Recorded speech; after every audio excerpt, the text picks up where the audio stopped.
सकाळची सुरुवात झाली. शेवया काढून सर्वजण बसलेली, गप्पागोष्टी चाललेल्या आणि स्मित भाऊची मजा मस्ती चाललेली.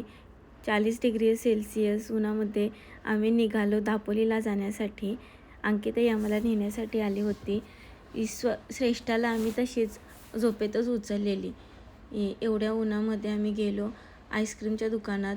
तिथून आईस्क्रीम घेतली लड्डूला. आम्ही आईस्क्रीम खाऊन थंड झालो आणि श्रेष्ठा सर्वांना मस्का लावत होती का मला पण आईस्क्रीम द्या. स्वराने तिला तिचे टॉय दिले होते खेळण्यासाठी, त्याच्यासोबत ती खेळत होती. आणि बघता बघता स्वराचा उद्योग चालू झाला आणि स्वराने रबरचा ब्रेसलेट बनवलेला, तो खूप छान बनवलेला. तिथून गेलो लड्डूच्या इथे, लड्डूला खेळणे दिली, आईस्क्रीम दिली, तरी तो खुश का होईना.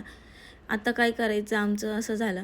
नंतर आला पार. तिथे पार सांगत होता की माझ्या टोपी घाल. आता याला टोपी घालून का उन्हामध्ये जायचं होतं.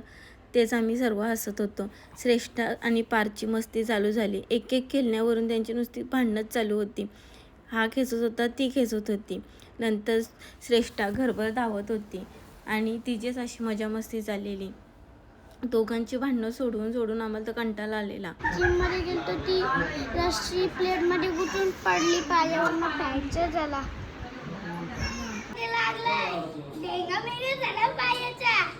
म्हणून तुम्ही पण प्लेट पडू नका. बघा कसं झालंय. या बघा गुड्डीने पाळलेल्या कोंबड्या.